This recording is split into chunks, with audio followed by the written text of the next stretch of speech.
கடமை. இந்த பூமியில் விவசாயம் செய்ய வேண்டும், இந்த பூமியை வளப்படுத்த வேண்டும், இந்த பூமியில் கட்டடங்களை நிர்மாணிக்க வேண்டும், இந்த பூமியிலே ஆக்கப்பூர்வமான அனைத்து காரியங்களிலும் ஒரு இறையடியான் ஈடுபட வேண்டும். இந்த கடமைக்கு பேர் இமாரத். ஹிலாபத் ஒரு பக்கம், இபாதத் மற்றொரு பக்கம், இமாரத் இன்னொரு பக்கம். இந்த முப்பெரும் கடமைகளையும் ஒரு பூமி நிறைவேற்றுகிற போதுதான் மறுமைக்கு முன்னால் இந்த பூ உலகம் ஒரு சுவன பூமியாக மாறும். وَلَوْ أَنَّ أَهْلَ الْقُرَى آمَنُوا وَاتَّقَوْا لَفَتَحْنَا عَلَيْهِمْ بَرَكَاتٍ مِنَ السَّمَاءِ وَالْأَرْضِ. அல்லாஹ் குர்ஆனில் சொல்கிறான், கிராமவாசிகள் ஊர்வாசிகள் ஈமான் கொண்டு அல்லாஹ்வை அஞ்சி பயந்து கடமைகளை சீராக நிறைவேற்றினால் நிச்சயமாக நாங்கள் வானத்தினதும் பூமியினதும் பரக்கத்துகளை, பரக்கத்துடைய வாயில்களை அவர்களுக்கு திறந்து கொடுப்போம். இந்த பூமி ஒரு முபாரக்கான பூமியாக, பரக்கத்துள்ள பூமியாக, செல்வ செழிப்புள்ள பூமியாக, நிம்மதியான ஒரு பூமியாக, நிறைவான ஒரு பூமியாக மாற வேண்டுமா? அதற்கு என்ன வழி? ஈமானும் தக்வாவும். இந்த கடமைகளை நிறைவேற்றுவது ஏக காலத்தில் ஹிலாபத்துடைய கடமையை, இபாதத்துடைய கடமையை நிறைவேற்றுவது போல இமாரத்துடைய கடமையை நிறைவேற்றுவது. அல்லாஹ்வுடைய நல்லடியார்களே, இஸ்லாமிய சகோதரர்களே, அல்லாஹ் யாரை நேசிக்கிறான் என்பது பற்றி அல் குர்ஆனிலே சொல்கிறான். இன்னல்லாஹ மஅல்லதீன தகவ் வல்லதீன முஹ்சினூன். யார் அல்லாஹ்வை அஞ்சி பயந்து நடந்து கொள்கிறார்களோ அவர்களோடும், அடுத்த மனிதர்களுக்கு யார் நன்மை செய்கிறார்களோ அவர்களோடும் அல்லாஹ் இருக்கிறான். ஒரு பக்கம் தக்வா, அல்லாஹ்வை அஞ்சி பயந்து நடந்து கொள்வது, அடுத்த பக்கம் இஹ்சான், அடுத்த மனிதர்களுக்கு நன்மை செய்வது, எல்லோரும் நலமே வாழ்வதற்குரிய சூழலை உருவாக்குவது. ஹுகூக்குல்லாஹ் என்று அழைக்கப்படுகிற அல்லாஹ்வுக்கு நிறைவேற்ற வேண்டிய கடமைகளை நாம் செவ்வனே நிறைவேற்ற கடமைப்பட்டிருப்பது போல ஹுகூக்குல் இபாத் என்று அழைக்கப்படுகிற அடுத்த மனிதர்களுக்குள்ள கடமைகளையும் செவ்வனே நிறைவேற்ற வேண்டும். அப்போதுதான் உண்மையான இறையடியார்களாக எங்களால் மாற முடியும். இஹ்சான் ஒரு பக்கம் தக்வா, மறுபக்கம் இஹ்சான். இஹ்சான் என்றால் அனைவரோடும் அனைத்துடனும் சரியாக முறையாக நடந்து கொள்வது. அந்த வகையில் நாம் வாழ்கிற இந்த சூழல் இருக்கிறது, என்வாயன்மெண்ட், இதனோடு எப்படி நடந்து கொள்ள வேண்டும் என்பதை நமது மார்க்கம் நமக்கு சொல்லித் தருகிறது. ஒரு முஸ்லிம் சூழலுடைய நண்பன், சுற்றாடலுடைய நண்பன், கூட்டாளி. அவன் இந்த சூழலுக்கு, சுற்றாடலுக்கு எந்த தீங்கும் செய்ய மாட்டான்.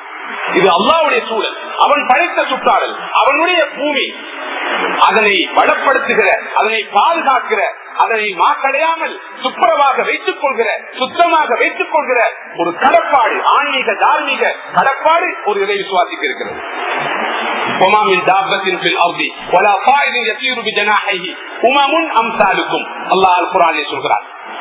இந்த பூமியிலே ஊர்ந்து செல்லக்கூடிய உயிரினங்களாக இருக்கலாம், வானத்திலே சிறகடித்து பறக்கக்கூடிய பறவைகளாக இருக்கலாம். இவைகள் எல்லாம் உம்மத்துகள். சுப்ஹானல்லாஹ். மனித சமுதாயம் மாத்திரமல்ல உம்மத், மிருக உலகம் உம்மத், தாவர உலகம் உம்மத், உயிரினங்கள் உம்மத், கால்நடைகள் உம்மத், எல்லாம் உம்மத் என்று சொல்கிறது மார்க்கம். இந்த பார்வை ஒரு மூமினுக்கு இருக்கிறது. அவன் மனிதர்களை உம்மத்தாக பார்ப்பது போல கால்நடைகளை உம்மத்தாக பார்ப்பான், பறவைகளை உம்மத்தாக பார்ப்பான், தாவரங்களை உம்மத்தாக பார்ப்பான், அனைத்தையும் உம்மத்தாக பார்க்க வேண்டும். எத்தகைய ஒரு இணக்கப்பாடு சூழலோடு, சுற்றாடலோடு ஒரு ஈமானிய உள்ளத்துக்கு இருக்கும் என்று சிந்திப்பார்கள்.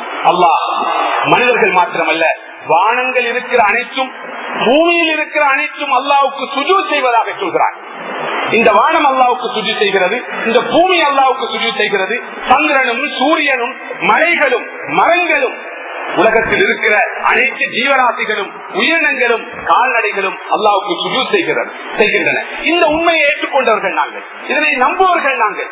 எனவே இந்த சூழலோடு, சுற்றாடலோடு, மனித உலகத்தோடு மாத்திரமல்ல, மிருக உலகத்தோடு, தாவரத்தோடு, சுற்றால் இருக்கிற அனைத்துடனும் நல்ல ஆரோக்கியமான உறவை பேணுபவர்களாக நிச்சயமாக இறையார்கள் இருப்பார்கள். ஒரு சந்தர்ப்பத்திலே ரசூலுல்லாஹி ஸல்லல்லாஹு அலைஹி வஸல்லம் அவர்கள் உஹது மலையை பார்த்து சொன்னார்கள், ஹாதா ஜபலுன் யுஹிப்புனா வ நுஹிப்புஹு. இந்த உஹது மலை இருக்கிறது, இதனை நாங்கள் நேசிக்கிறோம், அந்த உஹது மலையும் எங்களை நேசிக்கிறது. பாருங்கள், ஒரு மலை மீது ஸல்லல்லாஹு அலைஹி வஸல்லம் ஈடுபாடு உண்டு.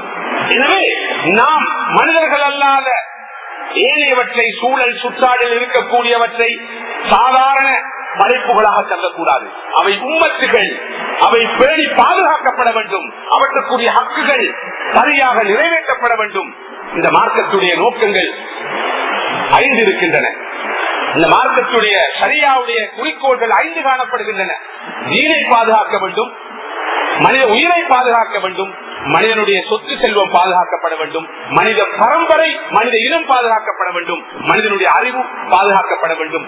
மற்றொரு நோக்கம் இருக்கிறது, மனிதனுடைய மானம் மரியாதை பாதுகாக்கப்பட வேண்டும். இவற்றுக்காகத்தான் ஷரியத்துடைய சட்டங்கள் வகுக்கப்பட்டிருக்கின்றன. தீனுடைய நலனுக்காக அல்லது மனித உயிருடைய நலனுக்காக அல்லது மனிதனுடைய பொருளுடைய நலனுக்காக அல்லது மனித இனத்தின் நலனுக்காக, மனிதனுடைய புத்தியை பாதுகாப்பதற்காக அல்லது மனிதனுடைய மானத்தை கவனத்தில் கொண்டுதான் ஷரியத்துடைய எல்லா சட்டங்களும் வகுக்கப்பட்டிருக்கின்றன. சட்டங்கள் சட்டங்களுக்காக அல்ல. இது அர்த்தமுள்ள ஒரு மார்க்கம், தத்துவங்களும் தாற்பயங்கள் நிறைந்த ஒரு மார்க்கம். மதிப்புக்குரிய சகோதரர்களே, அல்லாஹ்வுடைய நல்லடியார்களே, சூழல் சுற்றாடல் பற்றிய ஒரு பெரிய விழிப்புணர்வு, ஒரு அவேர்னஸ் நமக்கு மத்தியில், முஸ்லிம்கள் மத்தியில் ஏற்பட வேண்டிய அவசியம் தேவை இருக்கிறது. குர்ஆன் ஓதுவது போல, திக்ர் ஔராதுகள் ஈடுபடுவது போல, தொழுகை நிறைவேற்றுவது போல, இபாதத்துகள் ஈடுபடுவது போல, சூழலை சுற்றாடலை சுத்தமாக பாதுகாப்பாக வைத்துக் கொள்வது என்பது ஒரு மிகப்பெரிய அமல், மிகப்பெரிய ஒரு இபாதத் என்பதை புரிந்து கொள்ள வேண்டும். அல்லாஹ் சுப்ஹானஹு வ தஆலா அல் குர்ஆனிலே சூழலோடு தொடர்பான எவ்வளவு விஷயங்களை பற்றி பேசுகிறார்.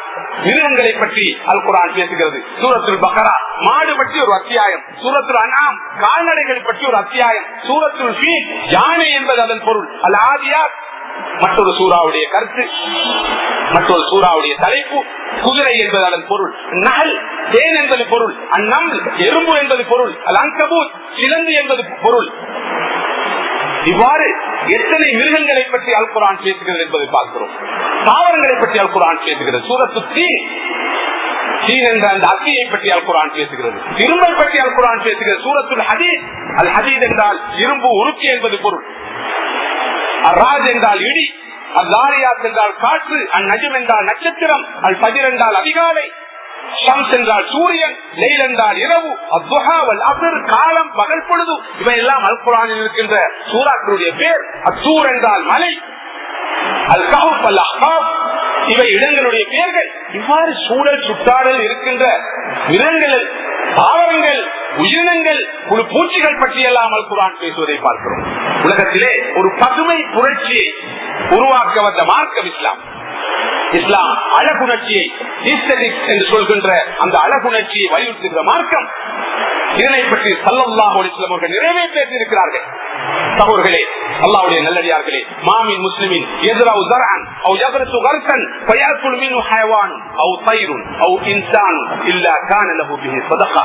ஒரு முஸ்லிம் ஒரு மரத்தை நாட்டுகிறார், ஒரு பயிரை நாட்டுகிறார். அந்த மரம் முளைத்து அந்த பயிர் வளர்ந்து அந்த பயிரிலிருந்து ஒரு மனிதன் சாப்பிட்டாலும், ஒரு மிருகம் சாப்பிட்டாலும், ஒரு பறவை சாப்பிட்டாலும் அது அவன் செய்த சதக்காவாக பதியப்படும் என்று சொன்னார்கள் ரசூலுல்லாஹி ஸல்லல்லாஹு அலைஹி வஸல்லம். விவசாயத்தை, கல்டிவேஷனை இந்த மார்க்கம் எப்படி ஊக்குவித்திருக்கு என்று பாருங்கள். ஒரு மனிதன் காசை கொடுப்பது மாத்திரமல்ல சதக்கா, பணத்தை கொடுப்பது மாத்திரமல்ல சதக்கா, ஒரு பயிரை நாட்டுவது, ஒரு மரத்தை வளர்ப்பது கூட சதக்கா. அதிலிருந்து மிருகங்கள், மனிதர்கள் யாரு சாப்பிட்டாலும் அது அவர் செய்த சதக்காவாக பதிவுப்படும் என்று சொன்னார்கள் ரசூலுல்லாஹி ஸல்லல்லாஹு அலைஹி வஸல்லம்.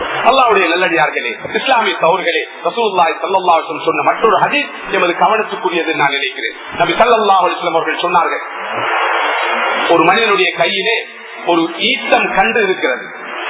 இந்த ஈத்தம் கன்றை நட்டுவதற்காக அவன் தோட்டத்துக்கு போய் கொண்டிருக்கிறான். இந்த நேரத்திலே கியாமத் வரப்போகிறது, உலகம் அழிய போகிறது என்ற செய்தி கிடைக்கிறது. இந்த நேரத்தில் அவன் என்ன செய்ய வேண்டும்? பள்ளியை நோக்கி ஓட வேண்டுமா? சுஜூதில் விழ வேண்டுமா? தௌபாவில் இறங்க வேண்டுமா? என்ன செய்ய வேண்டும்? ஸல்லல்லாஹு அலைஹி வஸல்லம் சொல்கிறார்கள், கியாமத் வரக்கூடிய